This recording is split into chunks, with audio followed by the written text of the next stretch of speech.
Hola, buen día niños, bienvenidos a esta clase del día de hoy en la asignatura de Ciencias Sociales, y hoy vamos a ver nuestro país vecino, El Salvador. El Salvador es una pequeña nación de Centroamérica y se le conoce como el pulgarcito de América.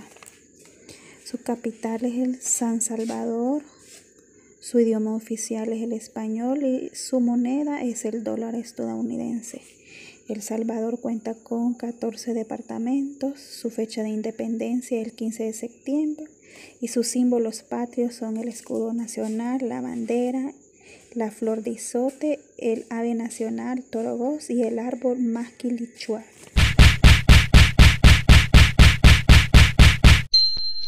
El Salvador, conocido como el pulgarcito de América, es tanto el país más pequeño de Hispanoamérica como el más densamente poblado del continente. Y tal vez al escuchar su nombre se te venga a la mente las maras salvatruchas, pero este país es en realidad mucho más que esto. ¿Te interesa conocer una historia de lucha por la dignidad de un pueblo? Dale, entonces quédate hasta el final del video.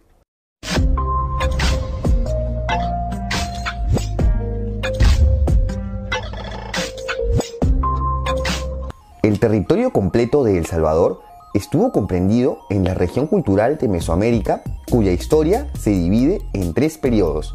Durante el preclásico se da la sedentarización de la población protomaya y lenca, que habrían sido influenciados por la cultura olmeca. En este periodo destaca la cerámica usulután. Además, se encontraron ciertas zonas pobladas en Quelepa, Atiquizaya y el Trapiche, cuyos desarrollos habrían sido interrumpidos por la erupción del volcán de Ilopango hacia el siglo III después de Cristo.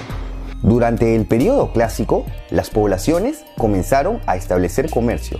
La zona occidental lo hacía con Teotihuacán y la oriental con poblaciones en el valle de Ulúa, en el actual Honduras. Diversas ciudades-estado maya se irían formando por todo el territorio salvadoreño. Durante el clásico tardío, se consideran 3 fases culturales: la Payu, relacionada con la cultura maya; Tamaya, parte de la cultura Cotzumalguapa; y Lepa, con centro en Quelepa. Grandes sitios arqueológicos se desarrollan en este periodo, entre los principales Tazumal, Carasucia, Quelepa y San Andrés. Hacia el periodo posclásico, diversas ciudades comienzan a ser abandonadas, y hacia el siglo XIII comienzan migraciones de grupos nahua, de donde pertenecían los mexicas. En el periodo posclásico temprano se desarrolla la fase Guazapa, de donde destaca el sitio arqueológico de Cihuatán. Pero probablemente el estado precolombino salvadoreño más importante se desarrolla durante el posclásico tardío, con el señorío de Cuscatlán, que llegó a abarcar un territorio de 10.000 kilómetros cuadrados y se organizó en 74 provincias tributarias denominadas Calpixcayu. La economía de este estado se basó principalmente en el maíz, así como cacao, sal y pesca. Las actividades se verían facilitadas gracias a la construcción de obras de ingeniería y comercio a larga distancia.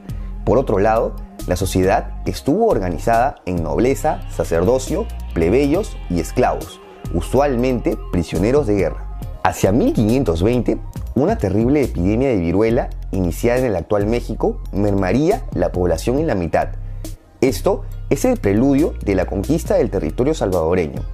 El primer español en llegar sería Andrés Niño, quien bautizó el Golfo de Fonseca, pero la conquista de Cuscatlán se daría con la expedición de Pedro de Alvarado, enviado por Hernán Cortés luego de concretar la conquista de los aztecas.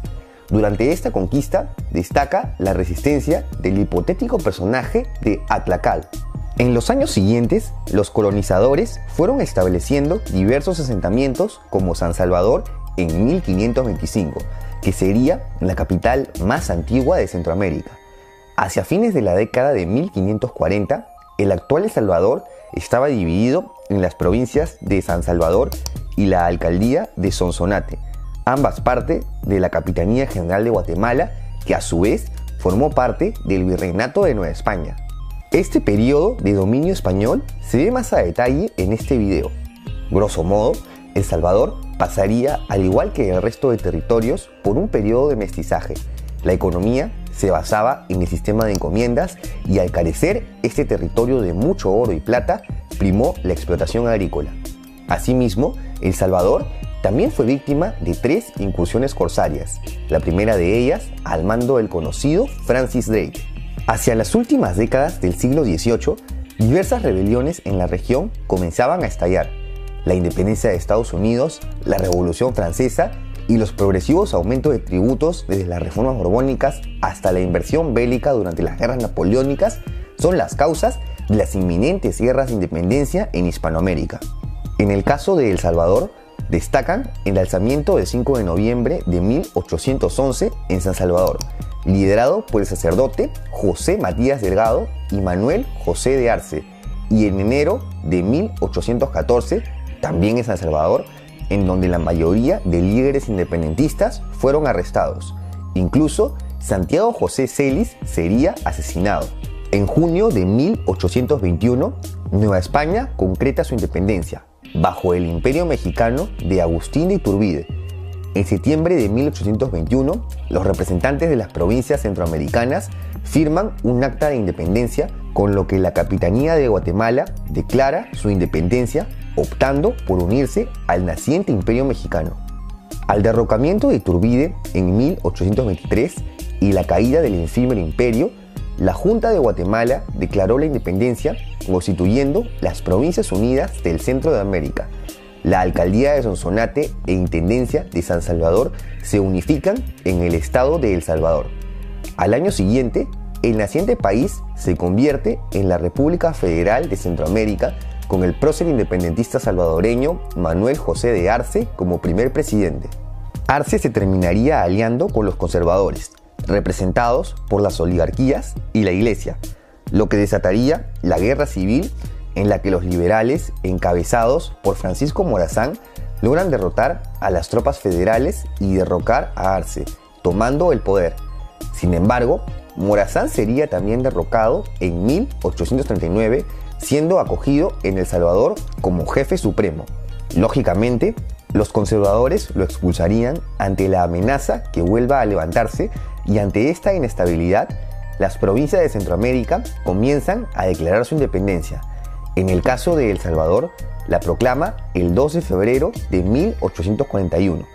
Días después, se emite la primera constitución como Estado soberano e independiente.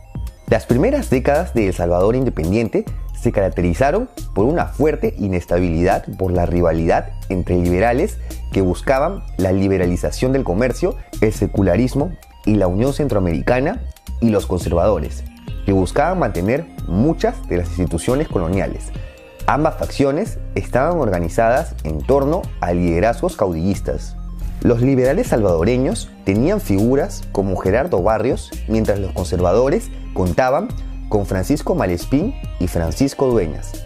Estos últimos se ven beneficiados tras la derrota liberal durante la batalla de La Arada, comenzando la hegemonía conservadora interrumpida por el gobierno de Barrios en 1858 y retomando por los conservadores con Francisco Dueñas 4 años después. Hacia 1871 se inicia un periodo conocido como la República Cafetalera, en el que priman los gobiernos liberales que promovieron leyes para que ciertas oligarquías se adueñaran de grandes extensiones de tierra ante el boom de la explotación del café. Todo esto plasmado en la Ley de Extinción de Comunidades, que, como te imaginarás, no le sentaba nada bien a las comunidades rurales, a pesar que impulsaría el crecimiento económico. Este periodo se consolida hacia 1898 con la llegada al poder de Tomás Regalado, con el que, además de sellar un grado de estabilidad política, la élite económica cafetalera gobernaría el país hasta 1931. Otro presidente destacable en este periodo fue Manuel Enrique Araujo, quien creó la Guardia Nacional ante una serie de reformas sociales. Además, fue el único presidente asesinado durante su mandato por causas aún no esclarecidas. El último presidente de este periodo, Arturo Araujo, enfrentó una crisis económica por la caída de los precios del café, por lo que sería derrocado por una junta militar que da inicio a un periodo de autoritarismo en donde se sucedieron diversos gobiernos militares. En este periodo destaca el ascenso en escena del Partido Comunista Salvadoreño, el cual participaría en la insurrección popular de 1932, la cual fue reprimida por la dictadura de Maximiliano Hernández Martínez, llegando a un número de víctimas civiles entre 10.000 y 30.000 muertos. Esta insurrección, vista por algunos como un signo de la resistencia indígena iniciada desde la época de Anastasio Aquino, significó para algunos un etnocidio, en vista que se produciría una progresiva desaparición de la tradición indígena en el país. Además, Martínez consolidó una represiva dictadura a la que le siguió un periodo de alta inestabilidad ante constantes pugnas por el poder entre los militares. Posteriormente, llegarían al poder los partidos Revolucionario de Unificación Democrática, donde se introdujo la explotación de algodón, y el Partido de Concertación Nacional, en el que hubo un acercamiento a Estados Unidos, quien enfocó su política en erradicar posibles focos de comunismo y a su vez apoyó a El Salvador con préstamos para la modernización de la infraestructura del país. En este periodo destaca la Guerra de las 100 Horas, en la que por una deportación masiva de granjeros salvadoreños de Honduras estallaron las tensiones entre ambos países en una guerra que, si bien se considera una victoria militar de El Salvador, la reinserción de los cientos de miles de salvadoreños que tuvieron que volver se dificultó, aumentando la pobreza en el país y por consecuencia la presión social. Esta presión sería una de las causas del estallido de una cruenta guerra civil, en la que una coalición de izquierda revolucionaria toma las armas ante el gobierno oligarca, la represión y la desigualdad social. Esto coincide con el derrocamiento del último gobernante del periodo militar, Carlos Humberto Romero, dando inicio al periodo de gobiernos civiles.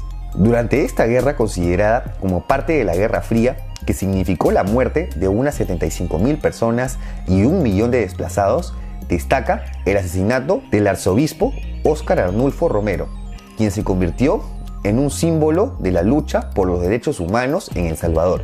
Este resentimiento del pueblo salvadoreño se vio plasmado en la creación de organizaciones criminales como los Mara Salvatrucha ante la discriminación hacia los salvadoreños migrantes en Estados Unidos.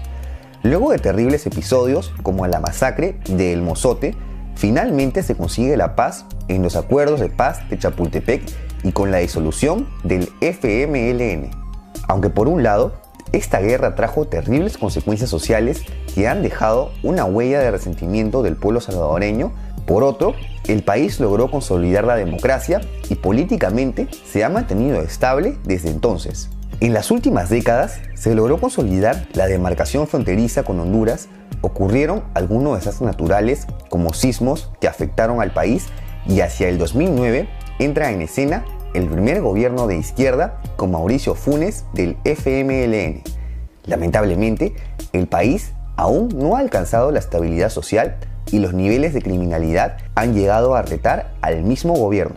Por esto, muchos salvadoreños formaron parte de las caravanas de inmigrantes hacia Estados Unidos en búsqueda de una mejor calidad de vida. Y ante el fracaso del bipartidismo de los últimos 30 años en mejorar la condición de vida de los salvadoreños, en el 2019 entra al poder un nuevo partido de centro, gana al mando de Nayib Bukele, actual presidente de El Salvador. ¿Y tú qué opinas? ¿Te parece que Bukele es el candidato indicado para darle al pueblo salvadoreño la vida digna por la que ha luchado toda su historia? No te olvides de dejar tu comentario y si te ha gustado este video, apóyame con un like y suscríbete a mi canal. Y si estás interesado en apoyar este proyecto, cualquier donación en Patreon será bienvenida. ¡Hasta la próxima!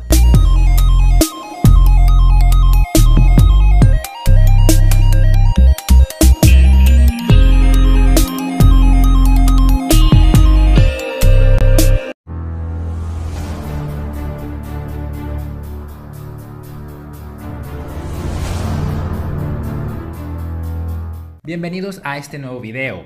En esta ocasión hablaremos de unos datos curiosos e interesantes acerca de nuestro país.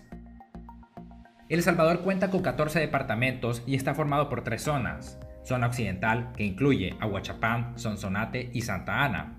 La zona central, que incluye Cabañas, Chalatenango, Cuscatlán, La Libertad, La Paz, San Salvador y San Vicente.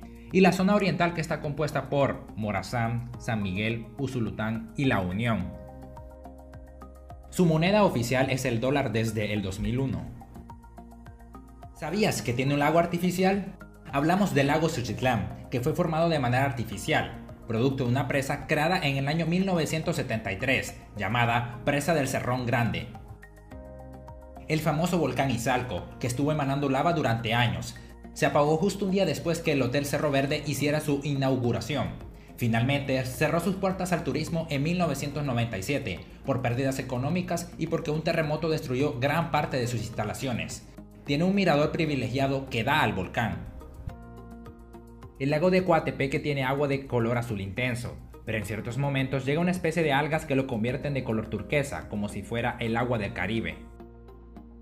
En El Salvador fue donde se lanzó la primera mujer para presidenta en toda Hispanoamérica, Prudencia Ayala, una mujer de carácter humilde que en 1930, sin ninguna preparación académica, pero consciente de sus derechos como mujer, reta al sistema popular político de su tiempo al lanzarse como aspirante a la presidencia de la República, convirtiéndose así en la primera mujer en El Salvador e Hispanoamérica en elegir a esa investidura. El Salvador tiene una de las mejores playas del mundo para hacer surf. Queda en el departamento de La Libertad y se llama El Tunco. La pupusa es el plato tradicional del país. Está hecha a base de maíz o de arroz, y adentro puede llevar carne, queso, frijoles o loroco. El Salvador ha tenido 2 participaciones en la Copa Mundial de Fútbol. Primero en 1970 y nuevamente en 1982, donde fueron goleados por 10-1 ante Hungría, la peor goleada en la historia de la Copa del Mundo. En los buses, llamados rutas, ponen reggaetón a todo volumen, tan fuerte que a veces uno tiene que gritar para hablar con el que está sentado al lado. Cuando escuches por la calle que gritan "Acora, Acora", es que lo venden a 25 centavos de dólar. Es una deformación de la palabra quarter de dólar.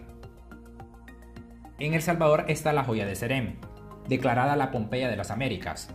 La historia cuenta que Joya de Serén es un sitio arqueológico precolombino, de los más importantes dentro de Mesoamérica, porque muestra cómo era la vida de la gente común.